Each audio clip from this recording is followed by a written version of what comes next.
Good evening, ladies and gentlemen. Welcome to the Highland Park City Council in-person and virtual workshop meeting scheduled for today, Monday, December the 2nd. Excuse me. Once. Test one, two. Can you hear me any better now? Test support, Mr. Lackey. Yeah, I'm Can you making give me- some adjustments. All right. Supposed to be green or red? Green. Testing one, two. Can you hear me in the back? We just gonna talk so loud. They hear. Here we go. Testing one, two. Can you hear me in the back? Any better?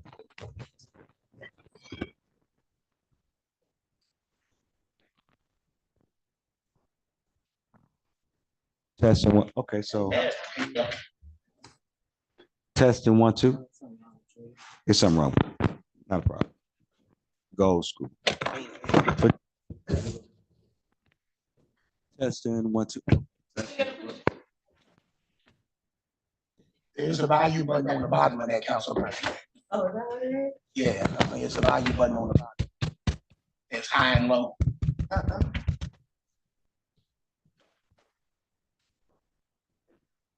Oh, yeah.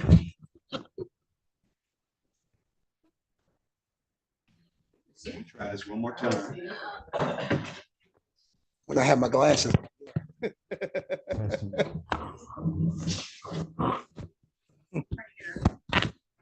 One. We figured it out. Let's do this again.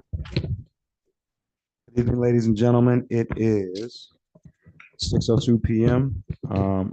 It's my pleasure to call to order the Highland Park City Council in-person and virtual workshop meeting scheduled for today, Monday, December 2nd, 2024 at 6 p.m. Madam Deputy Clerk, if you'd be kind enough to call the roll for us. Councilman Ashafi, President. Councilwoman Martin, Here. Councilwoman Manica, Here. Council Pro Tem Robinson, Council, Council President Thomas. Here. Thank you very much. So we lost the little thing that was on there. I'm not gonna worry about it. Okay, I can be heard. So the workshop meeting was set aside for our department head over in Community and Economic Development. This was an opportunity for us to hear from the about the Rebound project. They were here at a previous workshop and didn't get an opportunity to thoroughly provide their presentation. So we wanted to call them back today and turn the floor over to CED and to the Rebound Group to allow them to provide their information to the city. Good evening, residents, council. So like Council President said, we got Rebound. He's back. So I'm gonna call him up so he can finish with the presentation. If you have any questions, you can ask questions. And Mr. Harris, if you give me a chance, I found your presentation. If you wanted to reference it, it'd be my pleasure to help you do that. Sure, I would like to Yeah. start with this one. You want to do the hard copy? No, I think this one there's a digital copy of this one as well. Okay, so let me make sure and that one is entitled Cocoon.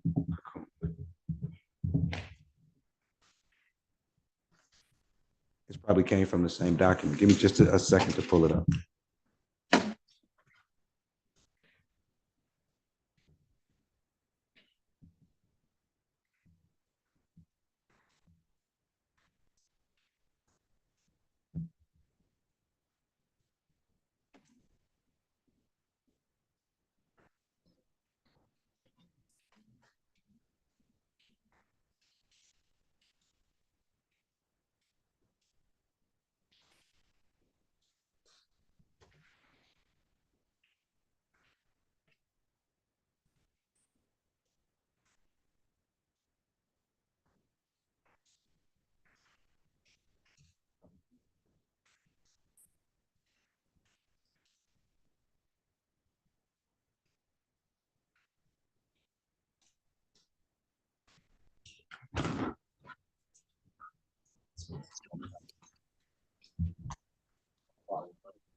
It starts with that one right there.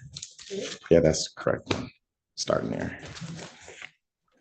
Council. This is not exactly the same.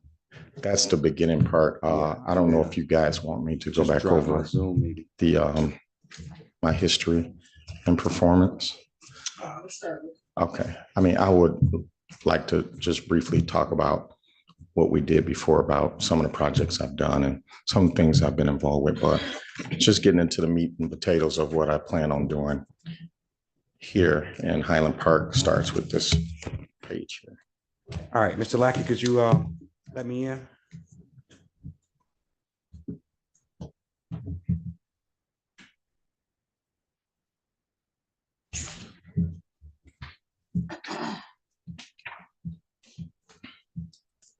I'm just One waiting here to second. change. Okay, go right ahead.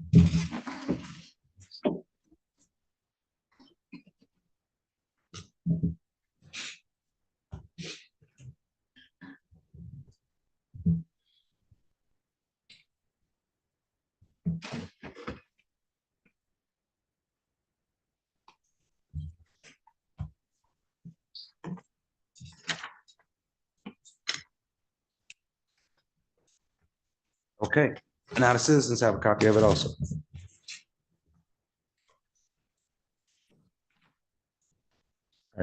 Good evening, City Council. I appreciate your time. I'm Stephen Harris. I am a Detroit resident. As I said before, I've done a ton of work in the city of Detroit and some work in Highland Park. As I spoke before, I was giving you a little history about what I've done in the North End, just the immediate neighborhood south of here. Probably did about $7 million worth of work when that neighborhood was only 60% occupied. After the next 8 years of work over there and a natural progression from Midtown, we got up to about 95% occupancy there. And a lot of the rent rates I had there went from about $500-600 a month to about $1,300 a month. But we still kept a lot of our low-income people in place, and we had them sign some long-term leases so we wouldn't push them out the neighborhood. Some of the other projects I worked on, I heard you talk about, I worked on the Bell Building here, which was just an old Michigan Bell building. Probably spent about $55 million. Nowhere near did it by myself. I was the senior operations manager at O'Brien Construction for about 7 years. But I helped start that thing from beginning to end and kept a lot of minorities working on that project until we had it fully occupied. Did a lot of low income and affordable and market rate units down in the North End, which I was proud of because born and raised in that neighborhood. And currently I have a cigar lounge that's doing really well. We're kind of busting at the seams, and we're looking to relocate that in our second phase that we'll probably talk about in the next year. But we still have a coffee shop there. Most recently, since the last time I was here, we opened a all natural, organic, health food, and all eco-friendly store out of a shipping container, which is a pop-up store. Is doing well. It was on the news Saturday. And once we relocate to the old Highland Appliance, we plan on moving that business into there as well. So and unless you have any more questions about some of the background, I'd love to talk a little bit about my team, which is located here, this page here, which I don't know if you recognize some of the names, some of you may not, but myself as the lead developer, being co-developing this with Chris Jackson. Chris Jackson just finished a 238 unit right there at Mac and Woodward. Very nice development. So I'm very happy to have him on my team, as well as Malik Goodwin, who was vice president of DEGC for years. And a couple more people like Christy, who is great with all numbers, helping attract funding for this project. And of course, Natasha is really good with going after grant monies and just helping us get new businesses into this co-working space.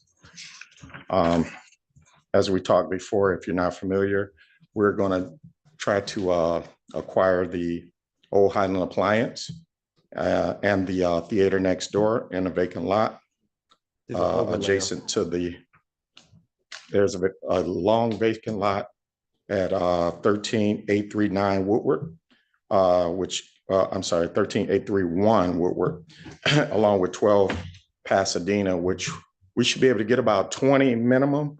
But as I went over there the other day, looked like we can get about 25 to 30 parking spaces there. So we should be really comfortable from what we have now. We only have 8 parking spaces, and we have a lot of surface parking that people are able to park. But with 25 spaces, we should be pretty good here.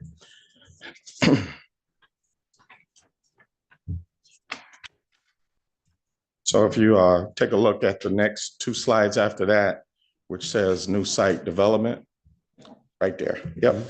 So you can see the old Highland Appliance will become this new co-working space. And currently I have a co-working space called Cocoon, and this one will be called Cocoon Highland Park. So we're looking forward to bringing a lot of businesses, and where you can imagine a cocoon is where the magic happens and all the work goes on before these other businesses spread out and get their own brick and mortar spaces. So that's the nature of the cocoon.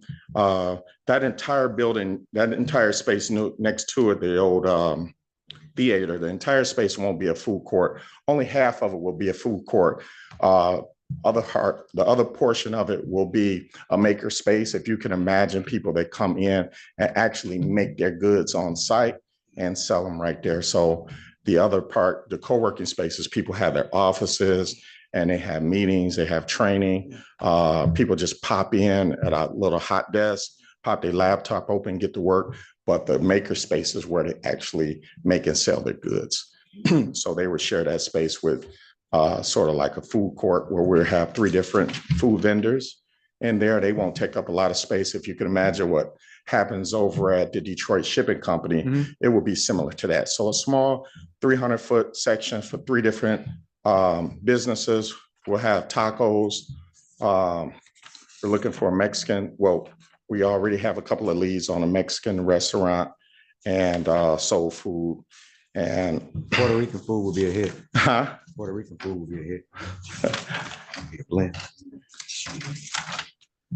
Oh, so of course, I chose to bring some soul food and the taco, and we were thinking about Thai. So if we continue on there, I don't think I have to remind you of how this place looked. Next slide, thanks. Well, this is what it looks now currently. As I mentioned before, this was one of the first jobs I had at Highland Appliance coming out of the Marine Corps with my stepfather, who was the manager there for about 10 years. And it's exciting just thinking about going back into that space, revitalizing it and bringing it back to fruition. So if you go to the next page, that'll give you a vision of the design I did, what it will look like after probably take me about 12 to 15 months to get it to that look. It's a really cool high-end design. I like to do things that by me being the first person that probably start this design, I kind of want to set the trend that we don't want to just do, just some affordable design. We want to do something really high end that the next people that decide to come to Highland Park will know they have to step the game up with doing some really high end design that's that's nostalgic and fits into the community, as well as attractive for new businesses. So that's what I thought about when I initially started this design. Go 2 more slides. So this kind of just explains the mission of Cocoon. It's just providing affordable and collaborative workspaces. And initially we had a lot of city builders that was coming in, a lot of developers to get small spaces, new people that's coming to Detroit and want to start developing in the neighborhood, and also real estate agents, city managers. So we have all type of people. In fact, we're looking to have Lawrence Technology come into our space and occupy a section of it to start their business hub. So that's one of the people we're looking at, along with MEDC, that's looking to do a satellite office. So those will be two really good anchor businesses to help fill our space. And to know that we're going to be viable, over half the businesses that's in Cocoon, Detroit will be coming down here with us as well. Okay. So, you know, we've already worked out our model and did our pro forma, and knowing that as soon as we open the doors, we'll start being viable. And the next page will just give you another view of what some of the designs I've started creating to work out the spaces within the co-working space. As I explained before, we'll have co-working, the maker space, and the bar and grill, all high-end technology, fast internet, T1 lines, private meeting rooms.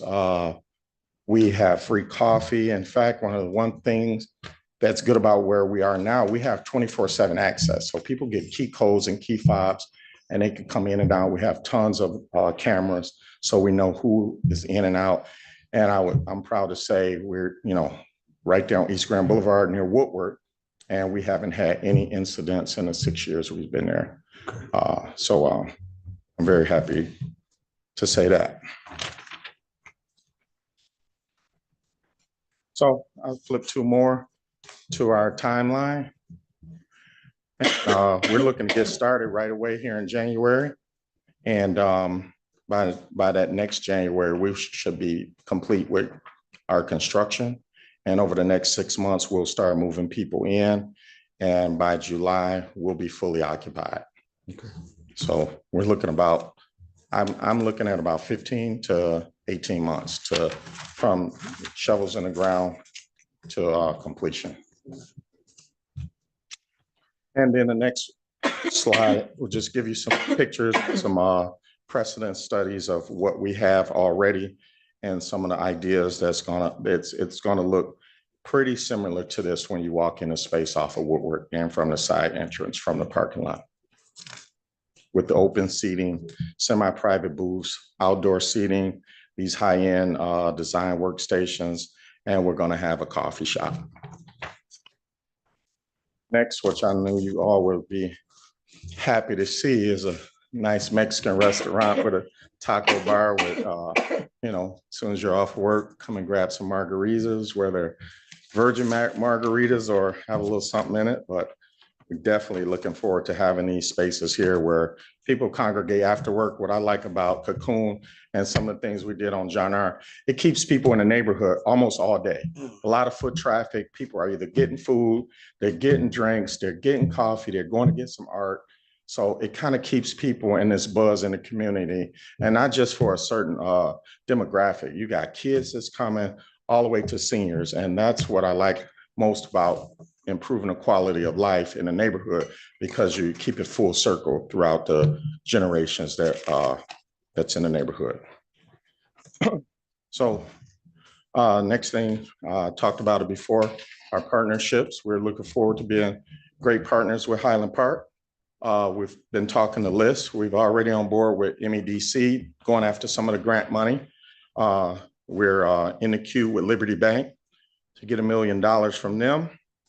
And we are in business with Capital Impact, where we have a long relationship, long-standing relationship with them. I've been through their cohort, graduated a couple of years ago from their business cohort, which I got a really good relationships with some of the people over there that can help fill some gaps that we may have financially. Next slide. I guess this is really the real meat and potatoes for me, is how to actually finance these projects. And if you see, we're dealing with these 4 different parcels of land, which will give us a total of about 12,000 square feet. Our project won't be more than $2 million. And after we're done, our stabilization year 3, the property should be worth about $2.5 million. So in less than 3 years, we'll have a $2.5 million project on what we're in a space that's just sitting vacant right now. and our gross revenue that we'll start making within the first couple of years is about $500,000 a year. And we look to just build upon that. For 4,500 of the space will be for the co-working, 4,000 will be for the food court, the other 4,000 will be for the maker space. And I said before, we'll have about 20 to 25 parking spaces. We may be able to get a couple more. So that's that. And pretty much the last 2 pages explain some of the revenues. And if you have some time, you can see we spent a little time breaking down every different area that we will occupy in there. Right now, we have about 700 virtual offices, which virtual offices is just where people can have a mailbox and an address in the city of Detroit. So we have 700 there. This space will immediately give us about 400 to 500 virtual offices. And these people spend between $20 and $50 a month. So that's some great income. And people will actually have an address in Highland Park. And most of these people start coming here, moving here, doing business here. So that's the beauty of having some of these virtual offices in the Cocoon. We'll have large offices and small offices. So if you got a team of 10, 15 people, we'll have 4 different large offices for those group of folks, as down as small as 2-man offices. And we have a couple of conference rooms. So, you know, people need to have conference room space, meetings, where they have access to just what we're doing here, access to TVs with HDMI. They can plug to their laptops and have presentations and pretty much handle all types of business that they need. And then we have the day passes and, like I said, the maker space and just these hot desks where people could just pop in. They pay $150, $200 a month, pop in whenever they want to, open their laptops, get to work, have some coffee, take off, come back. So it's a lot of functional space, a lot of choice spaces that we have. And the last one, last page is my construction costs. And as you see, before we have all of our soft costs, we're at about 1.67 million, which we're rounding off to 200 because over the next 18 months, we think that some of the expenses may rise. So yeah, just knowing that we got a little cushion just for incidentals, and I think we're going to be good. But that kind of concludes our presentation again. But I also like to say I'm excited about this project because a couple of people know me in the room. I like to take on projects like this. I don't think it's a failing city, or I just think it's an opportunity to do a lot bigger. And I would love to be one of the first ones in, kind of setting the pace for what this neighborhood should look like. All right, thank you. Questions from members of City Council? Yes. Hi, how you doing today? Great. I've seen this presentation a couple of times. So I have seen you at the SWAT. I also seen you at the Black Flag Temple. But I believe that's a project or.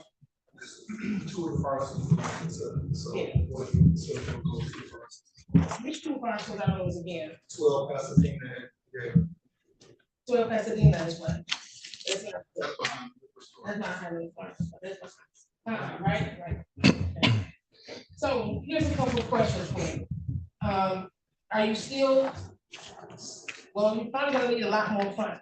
So you're still getting your funding? So do you have an MOU? Are you there yet? As I said, I'm working with Liberty Bank.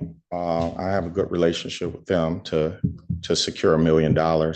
And I think that the fact that, which makes my pro forma strong, is that I'm bringing about $300,000 of my own money to the table. 300,000, you say own? Of my own. Yep. Okay. So hopefully you can get a letter of intent. You're still looking for that? No, I don't have it now, but I can have that. Okay, no problem. Then my next question was, well, I know you plan to start in January, right? January 2025. So I have visited the big room. I've been to the other space. and I've been to a few.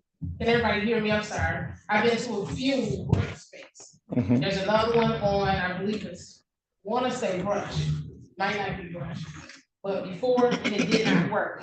I don't know if you know what I'm talking about. It was like a 2-family flat.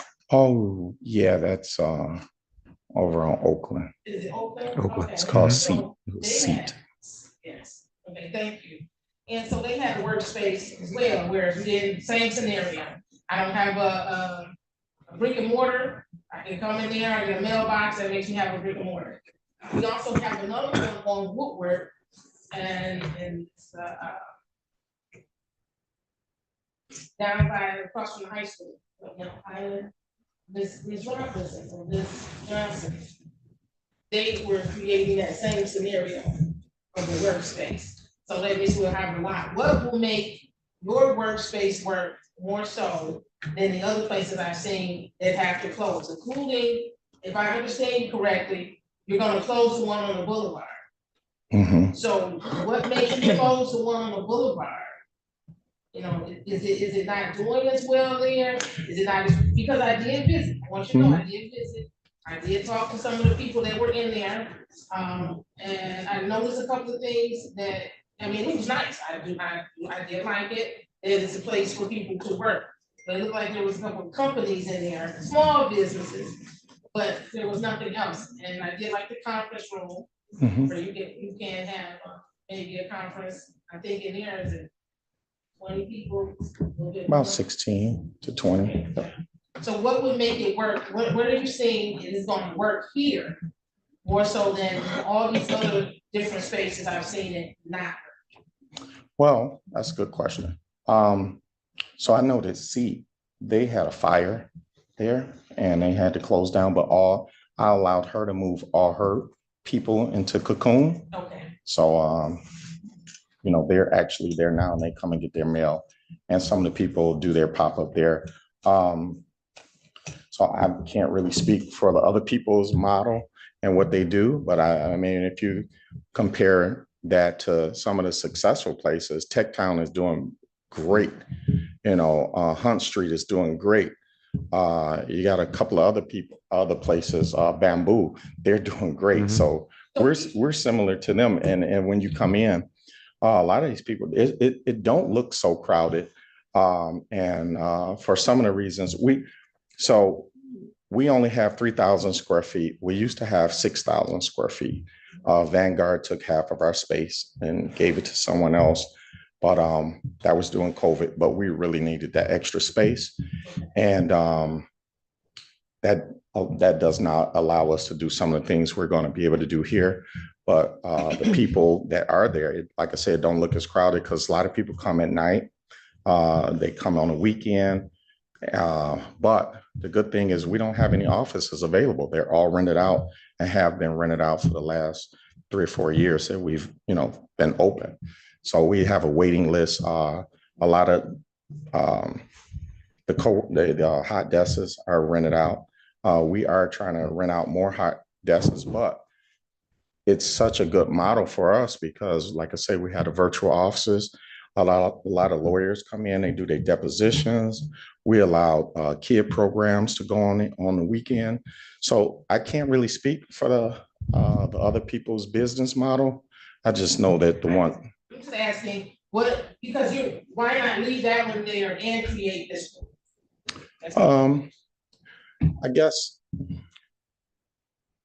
to be quite honest with you, I don't like leasing space like that. And my lease has been gone up and up every year.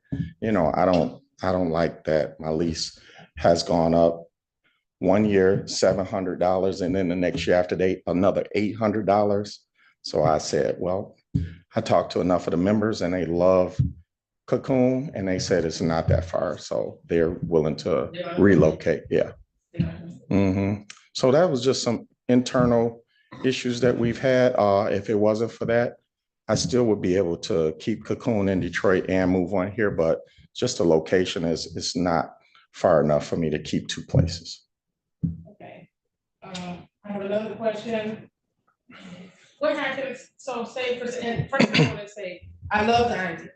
So I love the idea, because I'm a person who goes to other places and it works. So I like that idea. I also want to say that I can't remember if anybody else actually did a study on parking in the sense of how many parking spaces you actually need, or how many parking spaces are there. So I appreciate that part of your presentation. What happens if it doesn't work, or if people don't rent? Have you thought about how else you will be able to use this building? Because it will be your building. And we need that building to keep moving.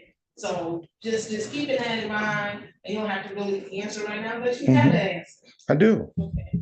I appreciate that question. So one of the businesses out of the cocoon is my rebound design build, which I've been doing on my own for 15 years.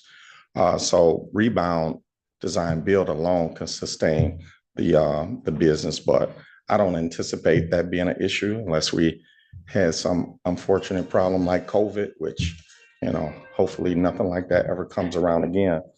Yeah, but no, I've done a study, the market study, and I kind of polled the neighborhood and talked to some people about what they're going to be doing and some of the other businesses that's thinking of coming to Highland Park. And I just think it's a win-win. Did you tear it down, or would No. you gonna just work on it? Oh yeah, it still has good bones. Okay. So, yep. I don't know if anybody else have any questions. I do. I wanted to chime in for just a second. And so I've been at a distance following your work when you started down on John R. years ago. Drove past that every day to take my kids to school. And I watched it transform into what it is right now. Astonished, again, having never met you before, and then engaging with people with whom you work. And, you know, I'm from the artists that painted the building to people who actually did work for you. And I was thoroughly impressed with that. The idea that you would bring this project into Highland Park at this time with what I would consider the appropriate financial framework for a city that hasn't seen a development in 25 or 30 years, coming in with something that's reasonable, that recognizes preserving buildings. Where in Detroit, they tend to knock a lot of buildings down, understanding the value of the architecture. The thing that has kept Highland Park as it is, even though it's fledgling, is the architecture that remains in the city, and the fact that you're coming in to harvest that. For 25 years, I worked out of a laptop as a pharmaceutical sales rep. And so there's a gigantic population out there that most people aren't aware of. That is the model that launched Starbucks into a global company, the laptop class of people who don't work in the office. And there was a study that came out today in the news about offices, Boston, New York, New Jersey, you name it, parts of Los Angeles, parts of San Francisco, where they are just not renewing those leases because there's no anticipation of people going back into those offices. And if you have a family and you work from home, like so many of my friends do, you may need to get out of the house for a few hours, or you might want to meet with the client. You don't necessarily want to have a client come to your house. So that co-working space model has been there. I remember when Tech Town first opened. I mean, I was in the space, you know, people that I know, well, we were in the space, and it was a tremendous breath of fresh air. So I just want to say to the citizens in the city, there's an entire huge demographic of people who use Woodward Avenue on a regular basis, and their clients use Woodward Avenue on a regular basis. And something like this would catalyze all of that inward momentum of people coming into the city and driving around and seeing what's here, and then being willing to come to Highland Park in a space like this on a regular basis and feel comfortable to be able to get to 96, 75, the Lodge, and Woodward Avenue, to be able to be in Pontiac in 30 minutes and the airport at 40 minutes on any given day. I think that's a tremendous benefit to our city. And I'm glad it's at this particular price point, because that is those people who are not as familiar with real estate, that mid-sized model of early development.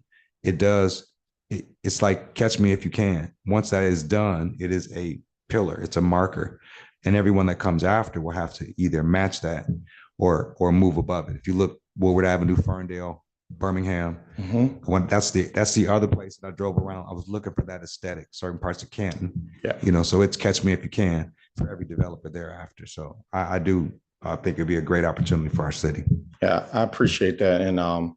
And to your point, Councilwoman, I have thought about this long and hard. I mean, I can go and do this development in any part of the country, in any cities in the state of Michigan, but I'm always excited about doing this in neighborhoods that's close to where I'm from and that's near and dear to me. I had an opportunity to go do down at Katrina and just make a ton of money down there in New Orleans, and I didn't take it. I decided to work in the North End, and just thinking about if it'll work or if it won't. I had those same questions about the North End when I first bought that building for $10,000. They're like, man, you're a great architect. Why are you on this block in the North End? It's too crazy over there. It's like, no, it's not. I promise you. Huh? The difference is what's happening. So everything is coming this way, but you're still not gonna get all the same everywhere. So everything doesn't work everywhere. True. So you did say because of the rent being a little higher each year, you like to own your own building. I get that, I understand. I was gonna ask a question, I don't know if I did. What's the tax base? For over here? Well, we haven't gotten to the taxes yet, but initially, I think my taxes will be somewhere around about 4,000 a year, but I know it's going to go up after we do the development and it get on a tax roll and they take a look at the new value, the tax value. So you can get that from the tax assessor said that it's a set percentage for a period of time. So I think he might be able to answer that question for you. I have his information, Ms. Manica. So I guess that means that the valuation changes, the percentage is the same, somewhere between 5 and 7% annual accrued increase, somewhere between that for everything in our area. I think that's a statewide. I understand this. I'm not trying to make it difficult, but I am asking a difficult question. Sure. Because you're coming into a space that I know that corner. So even on our books, in our ordinance, we have some specific things in regards to parking, creating parking spaces, a study, how many parking spaces. So there's quite a few things that we normally probably have missed, maybe with you the first time, but as we go through it, there are some things already on our books that definitely have to be looked at. But again, I'm just asking those questions because even when I go downtown, there's some places I know that have people in spaces, and now they're empty.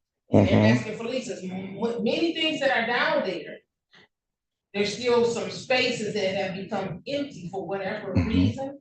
And so I'm just looking at what are our options if workspace doesn't work. Sure. What option? And then here's my next question. I mean, why not do the food court before the workspace? I'm just curious. I just think the two go together. One feeds off the other. That's the reason why in some neighborhoods I've always stressed we have to do some commercial along with some residential, because if you got all the residential and nowhere for people to shop locally, it's still hard to maintain really good residents. So that's why we've put emphasize a lot of mom and pop stores in some neighborhoods and parks. So because if you get into city planning, a lot of that goes together. So I don't want to just do the food first because it's not a heavy lift. The $2 million is not a heavy lift.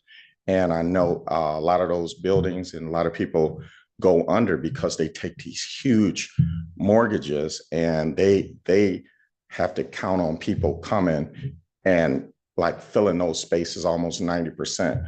When you're not taking such a huge mortgage out and such a huge risk, then you can allow yourself to grow naturally. And I know we're not going to have any problem. Okay. That's a great spot. This is for Carlton. Carlton, what is our timeline on the development? I know we did extensions, but is it like if somebody just owns it? How long do we let them just come in? It's not different though every time, it's just one set price, right? Okay.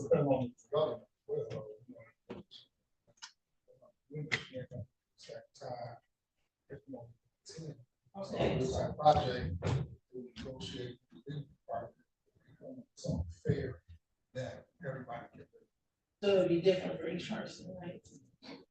Yes. Edwards.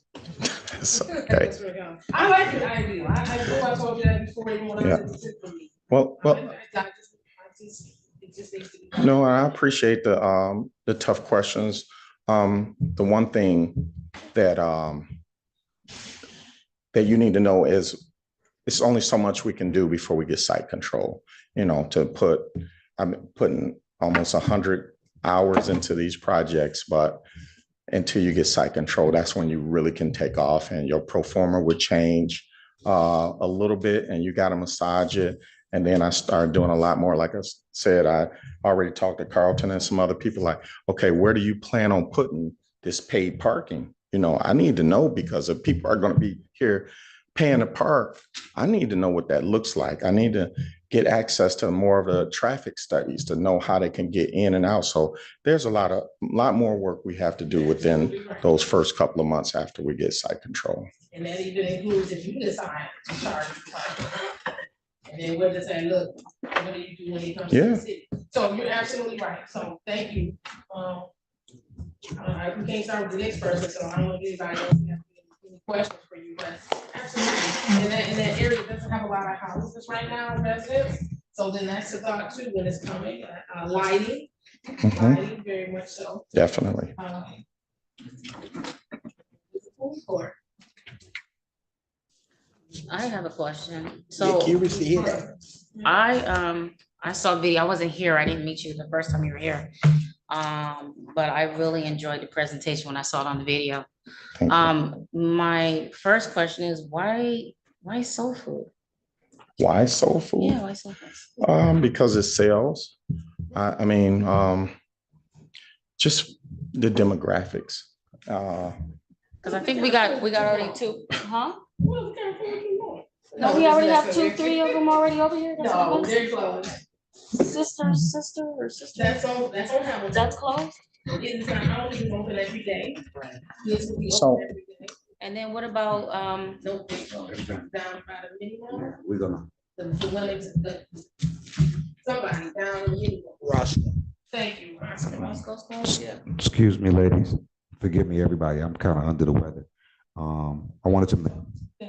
Yes, ma'am. Mr. Harris, we're gonna go ahead and wrap up now for the other presenter. I do thank you for coming back. It was extremely important for you to be able to come and address city council. Hopefully you had all of your questions answered. Now that they have their information, it's not uncommon for a member of council to reach out to you It's fine. to have further questions. And I look forward to hearing more about your project. And are there any questions that have not been answered before this item comes to our agenda? No questions that have not been answered? No, we're good. Okay, thank you so much, sir. Appreciate you. I Have a wonderful appreciate day. your time. Thank you. Thank you.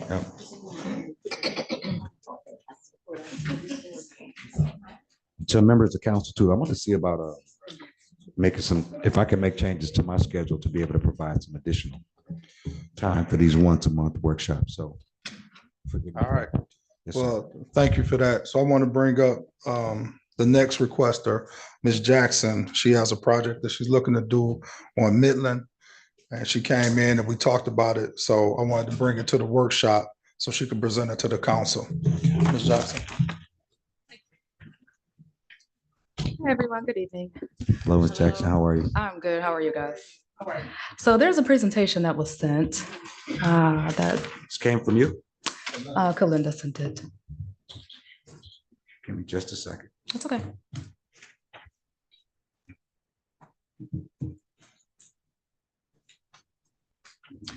Should have printed off a presentation for myself, but I guess we'll see if my vision is still 2020 today.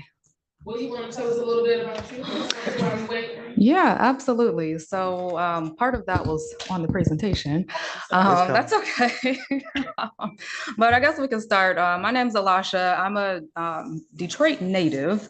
I know you guys are probably like, why are you from Detroit and you're investing space in Highland Park? I know that's what Mr. Clyburn asked me when I came in to present to him. So I guess I do want to spend a little bit of time just kind of speaking about my education and experience as it relates to the ability to get this project done. And then I do want to speak about just kind of what my tie is to Highland Park and why I'm even interested in purchasing parcels in this area. And I want to make sure that I have the right presentation for you. The one that I have open is a duplicate of the one that's in front of me. Is that correct? I don't know what you have in front of you, but it shouldn't be. Yep, All right, just a second. it's a PowerPoint presentation, All right. the original. Okay. So just let me download it. Just a second. Council President, Yes, sir. when you're done with that, is it possible you can pull up these parcels on the screen so we get a better idea as to where they're at? Because when I went looking for them, I had a hard time locating them. I know they're on Midland, but Actually? it's so much open to make it on Midland. Yep. As I get ready to share the presentation, it will be there. Okay, perfect. So looking at what I did see, Sure. it seemed like you wanted to create a private space. Is that for you, you're gonna live here too and have that private space next to there, or? Nope, so all of that's in the presentation. If it's okay, I promise we'll get there, I promise. It'll all make sense in a moment. It looks like to me a placement. Don't worry. Okay. So presentation's there. So I'm here today to present to you guys a project that would require me to purchase and acquire the 2 lots at 250 and 246 Midland in Highland Park. So just for some context, and we'll get into it later on the next few slides, but these 2 parcels are directly across the street from my grandmother's home. My mother currently lives there. She's been there since 2008 with my grandmother. So she took care of her up until the time that she passed away, which unfortunately was earlier this year in January.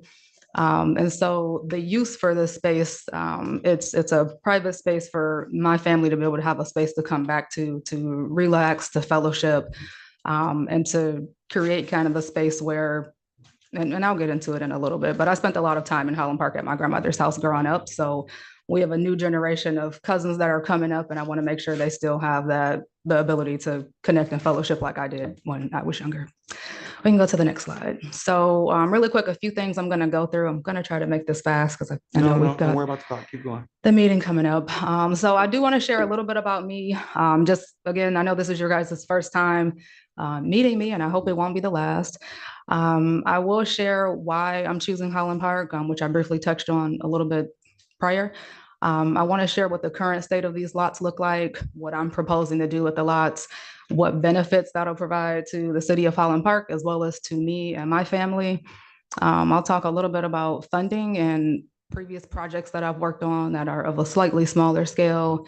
And then if I have time, I've got a 90-second video clip of a personal project that I had a chance to work on for my grandmother before she passed away. And then I'll open up the floor for any questions that you guys might have. We can go to the next slide. So again, my name is Alasha. This light is glaring. Again, I'm a Detroit native, but my heart has always been in Highland Park, again, because my grandparents have lived there. I'll get into that more on the next slide. I grew up on the west side of Detroit. I went to Cass Tech, studied architecture and design there. I've always had a passion for designing spaces, making spaces that make people happy, that make people feel good, and that meet a need for individuals. Funny story, my senior year, the engineering teacher whose class was across the hall from mine stopped in the classroom and he said, "Hey, if you like architecture, but you want to make money, go into civil engineering." And as a kid from the west side of Detroit, I said, that sounds like a good idea for me. So I applied to the University of Michigan. My acceptance letter says civil engineering. But once I got into that, my freshman year classes, I took a intro to engineering class that kind of introduced us to all the different disciplines of engineering that are present at the school. And I said, my heart isn't in the designing the structures and making sure the structures are feasible and that the weights and balances are balanced out. But my heart was more so in creating a vision and then creating the plan to bring that vision to life. So I ended up switching or declaring my major in industrial and operations engineering with a specialization in process improvement and optimization. Went to work for a little while and then ended up completing my MBA at Wayne State. In terms of professional experience, so I just want to share 2 roles in particular that I had just as it relates to the ability to get this project complete. So I was a former associate engineer at DTE. I worked in the major enterprise projects, which are the project management department for projects that are over $1 million. So I manage the project schedules and the cost estimates for facilities projects, which included driveway replacements, roofing replacements, lighting replacements, elevator replacements, and facade restorations for their buildings. I also took over the renewable energy projects, which included solar and windmill, and then I had a chance to work on the Marysville plant demolition. From there, I ended up transitioning to Procter & Gamble for the Pringles brand, but they ended up selling the Pringles brand to Kellogg's. And so I had a chance to work on two capital projects there. One was a quality project for customers in Japan, improving product quality. And then the other was a capital project that was a 4-year cost savings product that had to do with the can size reduction. So when I go back to thinking about what that teacher told me my senior year of high school and following a job that pays a bunch of money, I've just come to find out that money is not necessarily what is going to make you feel fulfilled, and that we really have to pursue what makes us happy. So what gives us purpose in life. So today I'm an entrepreneur, I'm a licensed realtor and an emerging developer. So just in short, I'm a big believer that our environment plays a big role in how we think, how we feel, what we think about ourselves, what we believe we're capable of, what we can accomplish. And so for me, it's important to be able to make sure I'm able to contribute to making those spaces better spaces for us. You can go to the next slide.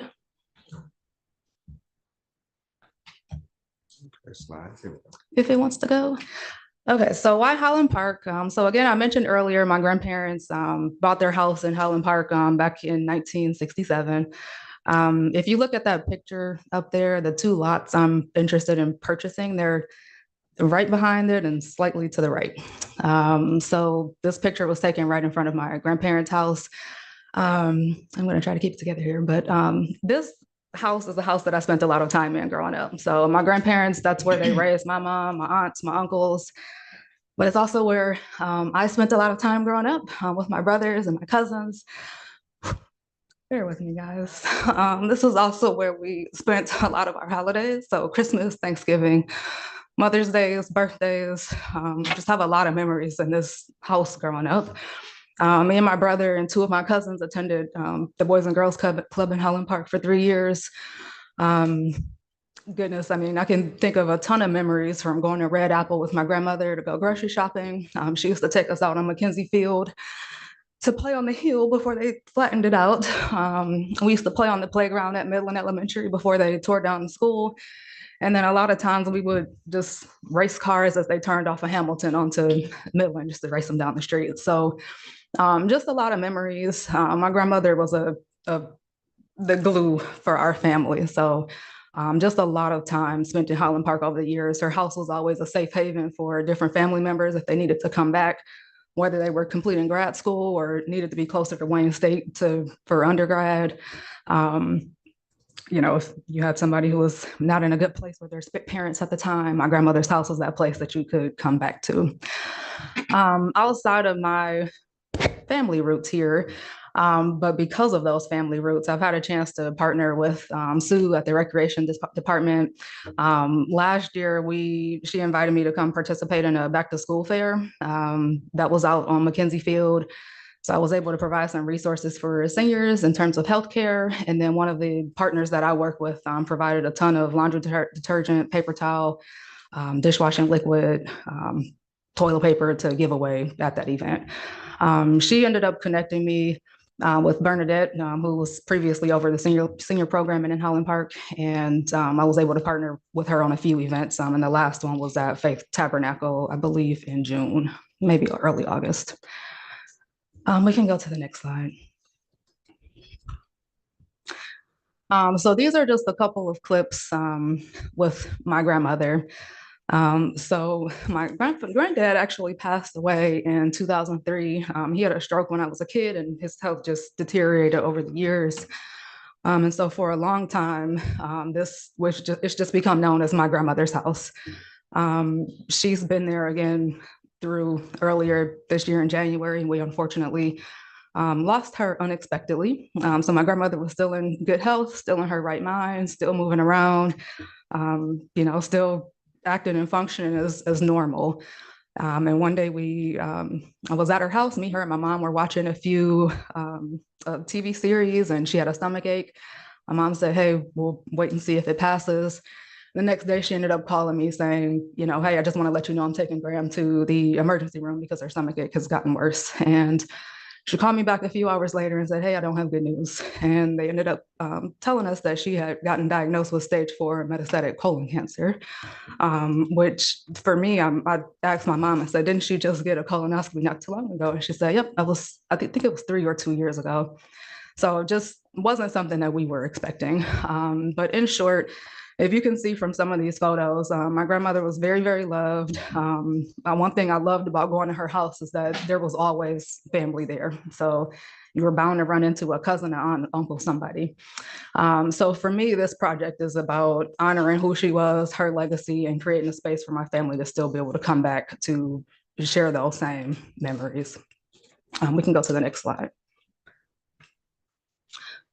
So this is what the lots currently look like today. So if you look across the street, there's a house to the right, and then there on the left, there's a bunch of bushes, and then there's a house to the left.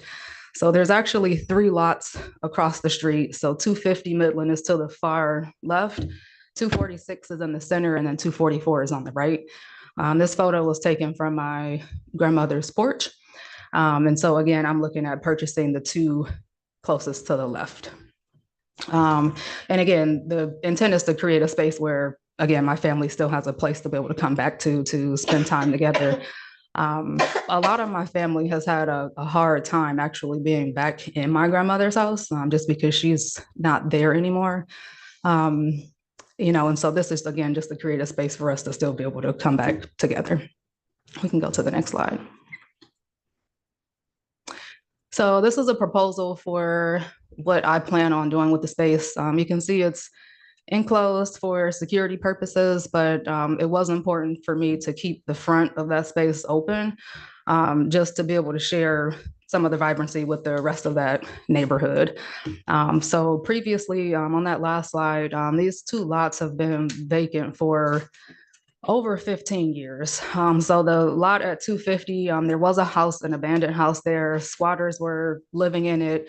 Back in 2012, they had a heater in the attic. The house caught fire and it sat burned for about 12 years.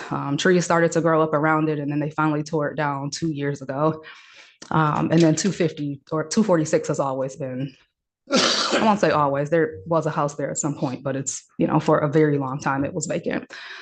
So this brings a lot of greenery. It brings some flowers to the space. But again, it's just to be able to enhance part of the street where we're at, while giving my family a space to be able to connect. We can go to the next slide. So this is just a top view so you can see a little bit further what's in here. So there's a ton of outdoor seating, there's covered seating. We'll be able to see a little bit more on the next slide that there's games here. I'll just say activities for varying levels. So we'll get to see a little bit more in the back. But there's a game board area. There's some gardens that'll be included in here for fresh herbs, veggies. We can go to the next slide. You can see a little bit more of the activity space here. There's a little less than a quarter court basketball area. There's a little playscape behind this tree for some of our younger cousins that are coming up. And then there's a tree in the center that for me, I would like to be able to put a violet tree there just to honor my grandmother. And so she had a violet tree in front of her house years ago that ended up having to get tore down to make a ramp for my grandfather. We can go to the next slide.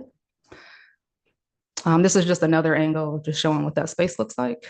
We can go to the next slide. This is another angle, just showing you what that play area in the tree looks like. We can go to the next slide. So in terms of benefits, how does this project benefit me and the city of Highland Park? So again, family unity is a big one for me. Again, just having a space that my family can come back to be able to have some of the same experiences that I did growing up. Like I said, between my cousins and my brother, my aunts, my uncles, we spent a lot of time at my grandmother's house growing up. If you look at this picture on the left, it's a lot of younger cousins that are growing up that And a lot of them aren't even included in this photo, but just wanting to still have a space for them to be able to share some of the experiences that I had as a kid. Next benefit is around neighborhood enhancement. So I've read through all 127 pages of the Highland Park 2030 master plan. And this project, it meets a lot of the initiatives that you guys are looking to accomplish in that. So enhancing empty parcels, generating tax revenue to be able to fix some of the infrastructure issues in Highland Park, from lighting to water to internet, bringing or enhancing the perception of vibrancy in the neighborhood, which ultimately ends up attracting other developers to the area and people to the area. But again, I'm a big believer that the space that we're in impacts who we are and how we feel. One of the things when I was younger, and even as an adult, that I used to like to do at my grandmother's house is look through photo albums. And two things always stood out to me. There were a lot of trees in Highland Park, and the houses were very, very bright. So the streets were full. And you look at the neighborhood now, a lot of that's gone. So one of my clients, Mr. Smith, when I found out he lived in Highland Park, I told him, hey, my grandmother used to live in Highland Park. And he said, oh yeah, what street? I said, Midland. And he said, oh, they tore down all the houses on that block. And I said, yeah, well, we're working on trying to get some of that, cleaned back up and filled back in. So it creates a space that's not empty. I mean, right now, those vacant lots aren't providing any value. I often tell my mom, hey, you need to get out in the neighborhood and walk, but she's afraid to get out and walk because there's a lot of stray dogs walking around in the neighborhood. So if you look back at the images that I shared, there's a pathway in there where, you can walk around. So neighborhood enhancement is one. And then again, the impact to the city from a revenue perspective.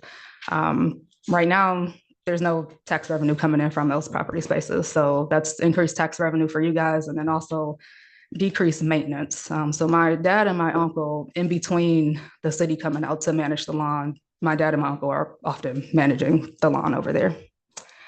We can go to the next slide. So just in terms of funding, this will be a completely self-funded project. I have the personal capital to get this project done. I'm a big hands-on kind of girl. So I've done some kitchen renovations in the past, some bathroom renovations, some bedroom renovations. And I'm very much when my parent paid for my parents to get their roof replaced, I was up on the roof with the contractors, just making sure things got done the way I needed to get done. So a lot of this I do plan on working on myself. But the funding is there to get the projects done. I do have established relationships with contractors and some of the larger construction management firms here or in Metro Detroit anyway, but I don't foresee having to tap into that. And then I've worked on some Habitat for Humanity rebuilds, greening of Detroit. So this is just, I like to do this stuff for fun. And a lot of times I can sign myself up for a project and it's fun, but it's definitely work. We can go to the next slide. So if we have time, I have a 90-second video of a bedroom renovation I did for my grandmother when she went into the hospital. Just wanted to give her a peaceful space to be in when she came back home. So if we have time for it, I don't mind sharing that with you guys. We stretching, but we're gonna make it happen. Okay. And this is the last part, and we'll open up the floor for questions if you guys have it. I can hear it, I can't see it.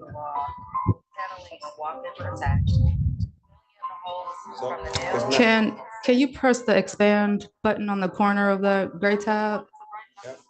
It's not allowed. Okay. Because it's a separate one. Oh, okay. Stop sharing. I'll share it. We might have to turn the volume up a little bit. I wanted to do a bedroom renovation for my grandma. You can't really tell in this clip, but that included taking 2x4s off the wall with paneling and wallpaper attached. I wanted to do a bedroom renovation for my grandma. You can't really tell in this clip, but that included taking 2x4s off the wall with paneling and wallpaper attached, filling in the holes from the nails, and sanding everything down. I really wanted to brighten up the space, so I went with the light green. When I got back to the bedroom, I could tell it was a little too green for my liking, but I said, let's finish it.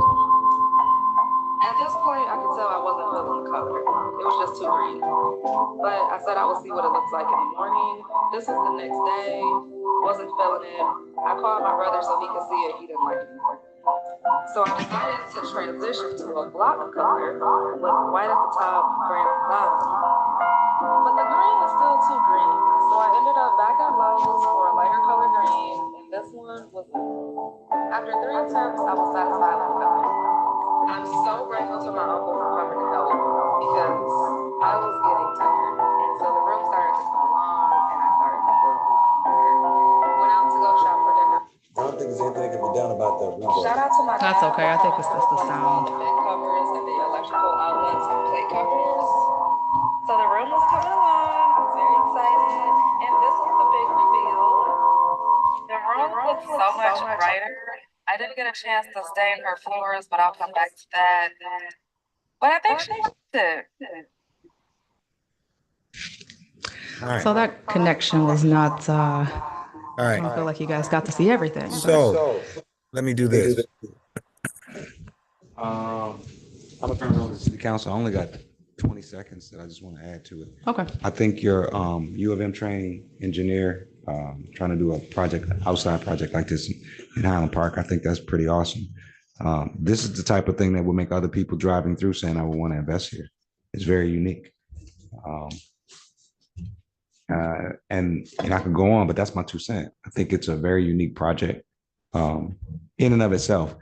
And that is not negating your family connection to it, or in spite of. It's on its own merit. It's a very interesting and innovative project. And I think it will bring some interest to that area because there is nothing going on. Right. Other than the people who are holding on and who are living there, but there's nothing of interest in the area. So I think that would be a tremendous benefit. I'm gonna turn it over to members of city council. We're about 8 minutes past our 7 o'clock mark. I figure 15 after will be an extreme, but I think I want to make sure and try and give everybody an opportunity to ask questions of our presenter here for the workshop. So I'll turn it, unless you have no questions, are there any additional questions that members would have before this will come to us in a regular meeting? I got a few questions. Yes, ma'am. Please go right ahead. First question is, anybody can occupy this space? And is it open 24/7? So this will be for my family. For your family? Yeah. So more of a private space so we can manage and take care of it. Okay. So, hopefully I looked at it correctly. Mhm. Is there space on the side of your grandmother's house? Why across the street? Why not next to your grandmother's house? So there is a space on one side. There's a abandoned fourplex on the other side. But again, my mom has been there for over 8 years now. It's been, I think it's been a little over 12 years that she's been there with my grandmother. But ideally, at some point, I would like to create a driveway space there because right now my mom, she still works. So she comes home, it's late, her car is parked on the street, and just wanted to make sure she's got a safe space to be able to come into the house later at night. So I really believe in working on what you already have. Mhm. I say that to all the builders or all the people that come in. And I think working on getting a driveway, and I can't tell you what you want to do first, but I'm just saying, I'm a big component of what you already have first. And that will also show others, hey, look at what we can do or what can be done on the spot. And normally we don't sell across the street, we sell next to the property that's there. Now, you did come with a plan. So you were mentioning about having your family come back. Why not build 2 houses? Well, That's bringing them back. it is. It is. So that would be permanent space for them to stay. But again, if you go through the Highland Park 2030 master plan, which I know you guys see and talk through all the time. That's for. Right. Well, so the point I'm getting at is that it's the demand for housing in Highland Park is low right now. So building 2 houses over there, that's an option. But I do think that's something that would be better suited down the line once some of the infrastructure concerns in Highland Park are addressed. So if those infrastructure concerns are there, why am I gonna come sit there? Well, so some of the concerns are water. So again, this is the outdoor space for us to be able to fellowship and relax. So the water is not a huge concern. The electricity is not a big concern.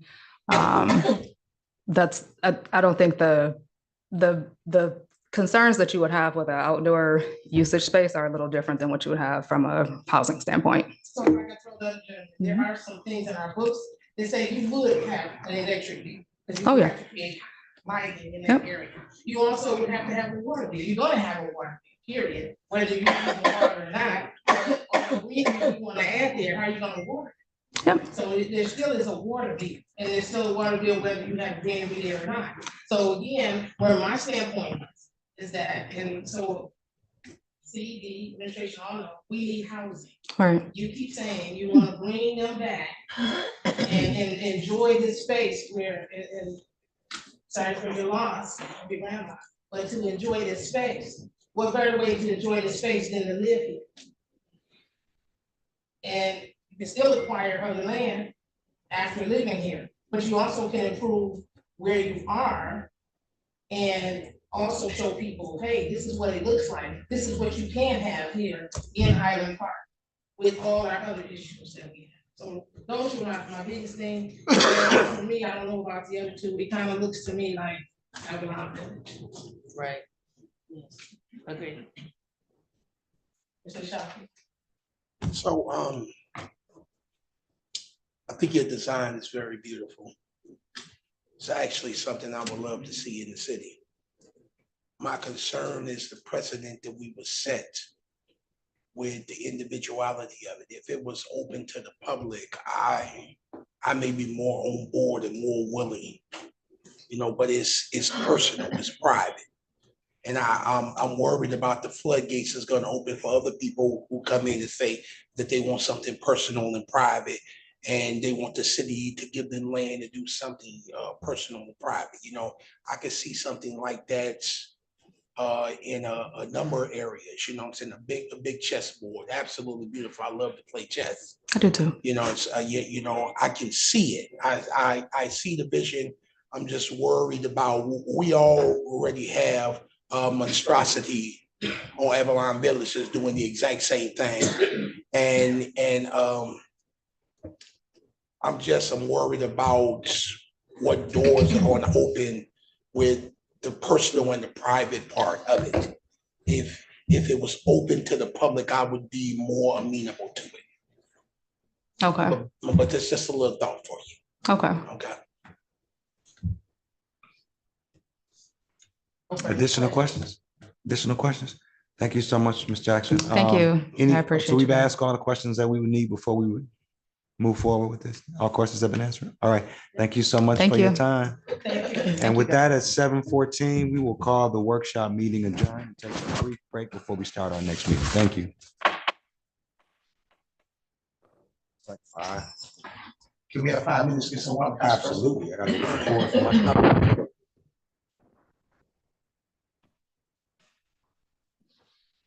Oh, God. Oh, you have to keys.